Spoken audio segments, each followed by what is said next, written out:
नमस्कार दोस्तों, स्वागत है आप सभी का आपके अपने YouTube चैनल हिंदी एकेडमी पर। आप लोग सोच रहे होंगे थंबनेल को देख करके कि ये कौन सा टॉपिक है। क्या प्रैक्टिस सेट सॉल्व करने के लिए भी कुछ विशेष योग्यता की आवश्यकता होती है? जी नहीं, बिल्कुल भी प्रैक्टिस सेट को सॉल्व करने के लिए विशेष योग्यता की आवश्यकता नहीं होती। लेकिन जब भी हम प्रैक्टिस सेट को सॉल्व करें कुछ बातों का ध्यान रखना बहुत ही आवश्यक होता है। क्यों कुछ बातों का ध्यान रखना आवश्यक होता है? क्योंकि मुझे ये लगता है, देखिए, मेरी कामयाबी मुझे यहाँ तक पहुँचाने में प्रैक्टिस सेट का बहुत बड़ा योगदान रहा है। इसलिए मैं हमेशा आप लोगों को भी कहता हूँ कि प्रैक्टिस सेट सॉल्व कीजिए। और किस तरीके से सॉल्व करना है आज की वीडियो में आप लोगों को बताऊँगा। अंत तक बने रहेंगे तो आप लोग कुछ सीख कर ज़रूर जाएंगे इस वीडियो से। मुझे लगता है कि हमारी जो कामयाबी है, जो हमारा एग्ज़ाम है, उसको क्रैक करने में प्रैक्टिस सेट का योगदान बहुत ज़्यादा होता है। ठीक है, बहुत ज़्यादा। अब प्रैक्टिस सेट के बिना हम पेपर को निकाल सकते हैं, नहीं निकाल सकते हैं। ठीक है, सभी का अलग अलग तरीका होता है। मैं अपना तरीका बता रहा हूँ कि मुझे लगता है ऐसा कि प्रैक्टिस सेट के बिना DSSB का एग्ज़ाम निकालना बड़ा ही मुश्किल है। और अगर नामुमकिन शब्द का प्रयोग करूँ मैं तो कहीं तक भी गलत नहीं होगा। ठीक है, तो कैसे हम लोग सॉल्व करेंगे उसको देख लेते हैं। सबसे पहले देखिए, कुछ स्टेप हैं जो आप लोगों को पहले से ही पता है कि कैसे सॉल्व करते हैं।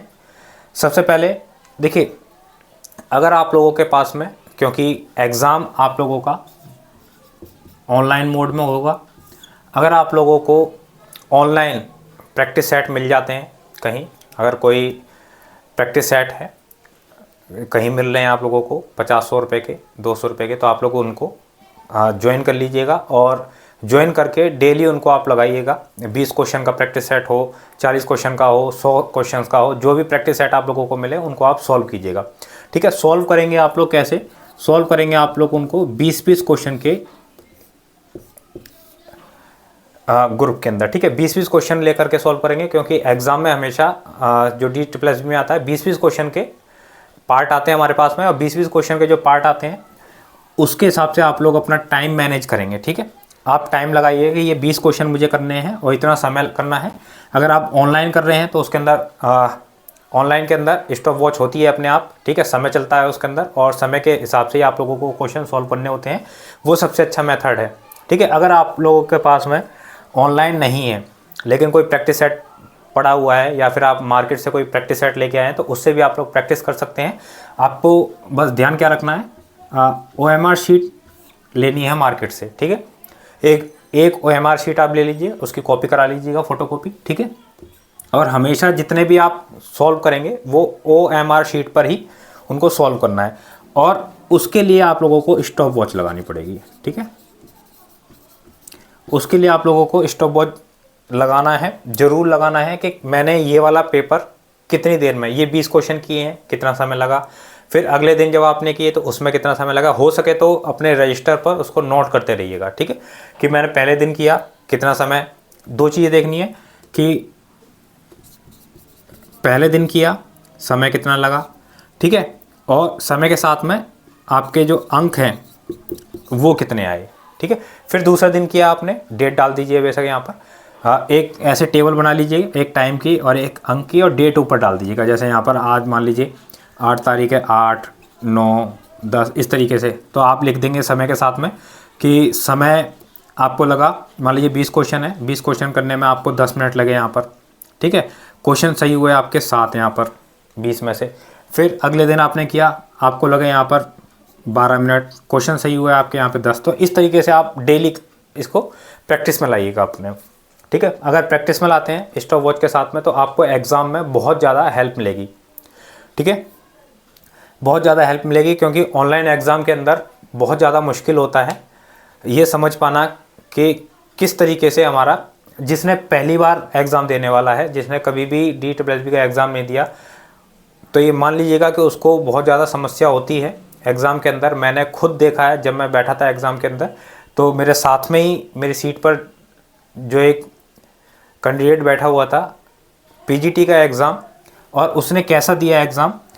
वो एग्ज़ाम दे करके आराम से बैठ गया, उसको लगता है कि अभी 1-2 क्वेश्चन रह गए हैं, कर लूँगा बस हो जाएगा। लेकिन जैसे ही उसने उसको किया तो अगला एक पार्ट खुल करके उसके सामने आ गया, उसे ये पता ही नहीं लगा, ना उसने गिना ना देखा कि कितने पार्ट उसने कर लिए हैं, कितने रह गए हैं। एक पूरा अगला पार्ट आ गया खुल के, और जब उसने वो 20 नंबर का पार्ट किया तो एक और पार्ट उसके सामने आ गया। तो इस तरीके से 2 से 3 पार्ट को मैंने खुद अपनी आंखों से उसको देखा, और वो ये मान लीजिएगा कि पूरा पसीने में भीग गया वो कैंडिडेट, क्योंकि एक डर जो है, अब उसको ये डर लगने लगा कि अब समय नहीं है मेरे पास में, पार्ट पता नहीं कितने बचे हुए हैं, कैसे मैं कर पाऊंगा।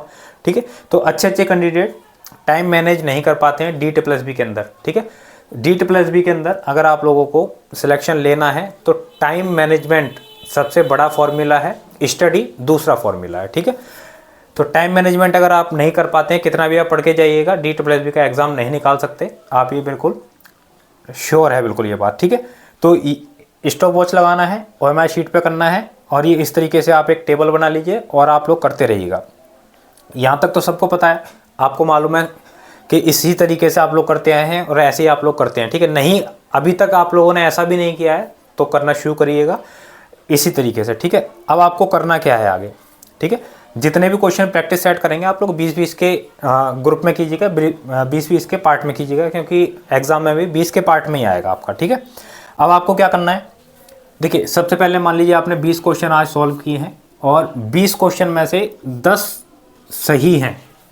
ठीक है, 10 आपने सही किए हैं और 10 आपने गलत किए हैं। देखिए 2 कंडीशन आपकी हो सकती हैं, मान लीजिए 10 आपने सही किए, ठीक है, और 10 आपने गलत कर दिए यहाँ पर, तब क्या होगा, मार्क्स कितने आएंगे आपके। अब जो आपने ये 10 क्वेश्चन गलत किए हैं, मान लो 20 के 20 आपने अटैम्प्ट किए, ठीक है, तो 10 क्वेश्चन आपने सही किए यानी 10 मार्क्स आ गए, 10 क्वेश्चन आपने गलत किए यानी 4 क्वेश्चन पे 1 मार्क्स कटता है, तो यहाँ पे कितना 2.5 मार्क्स आपका यहाँ कट जाएगा।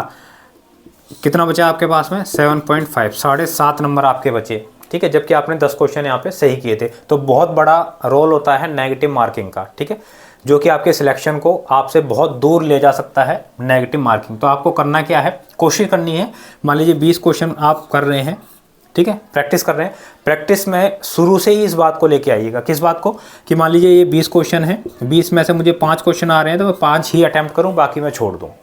ठीक है, आपको शुरू में ऐसा लगेगा कि बस 20 में से 5 आ रहे हैं, ठीक है, 20 में से मुझे 5 ही आते हैं, 5 आते हैं तो 5 आते हैं, कोई बात नहीं, 5 क्वेश्चन कीजिए, लेकिन जो बाकी के 15 बचे, प्रैक्टिस करने के बाद उन 15 को अच्छे से तैयार करिए उसी दिन। ठीक है, जिस दिन आपने प्रैक्टिस की, 5 क्वेश्चन आपने सही किए, बाकी छोड़ दीजिए, कोई दिक्कत नहीं है। 15 क्वेश्चन जो आपके बच गए थे उनको आप देखिए, उनका उत्तर क्या है, उनसे संबंधित जो टॉपिक है उसको अच्छे से बुक में से पढ़ लीजिए, जो बेसिक बुक जो भी है जिसमें भी वो क्वेश्चन आपको मिलेगा, व्याकरण का है तो व्याकरण की बुक से, साहित्य का है तो साहित्य की बुक से, ठीक है, उसको पढ़ना शुरू कीजिए। ये 15 क्वेश्चन यानी उस दिन आप लोगों ने ये क्या कर लिए, 20 क्वेश्चन अपने तैयार कर लिए। अगले दिन जाएंगे फिर 20 क्वेश्चन पढ़ेंगे, मान लीजिए फिर 20 में से 6 आपने सही किए, 7 क्वेश्चन सही किए, फिर बाकी जो उसमें से बच जाएंगे आपके 13 क्वेश्चन, 14 क्वेश्चन, 15 क्वेश्चन, उनको दोबारा से आप लोग अच्छे से तैयार कीजिए। तो ऐसा क्या होगा, एक दिन, 1 महीने बाद, 1.5 महीने बाद ऐसा आएगा आपका कि बहुत सारे क्वेश्चन आपके अपने आप होने शुरू हो जाएंगे। फिर वो जो आप 5, 6, 7 करते थे, आप धीरे धीरे करके 10 से 12 पे पहुँच जाएंगे। ठीक है, 12 से 14 पे पहुँच जाएंगे, 16 पहुँच जाएंगे, और आप इसी तरीके से अगर प्रैक्टिस करते रहते हैं तो 18-19 तक आप लोग आराम से यहाँ पर पहुँच सकते हैं, और तभी पहुँचेंगे। ऐसा नहीं प्रैक्टिस सेट आपने कर लिया और जितने क्वेश्चन आपके आते थे आपको आपने कर दिए, बाकी छोड़ दिए, बाकियों से आपको कोई भी मतलब नहीं है, ऐसा नहीं करना। प्रैक्टिस सेट करने का तभी फ़ायदा है जब जितने क्वेश्चन आपसे नहीं आए थे उनको आप लोगों ने तैयार कर लिया, उसके बाद अगला प्रैक्टिस सेट सॉल्व करें। ठीक है, तो ये आप लोगों को ज़रूर तैयार करना है, और ये मेरा तरीका है, आपका तरीका अलग हो सकता है। आप लोग चाहें तो कमेंट बॉक्स में मुझे बता सकते हैं कि आपका तरीका क्या है और कैसे आप इसको सॉल्व करते हैं।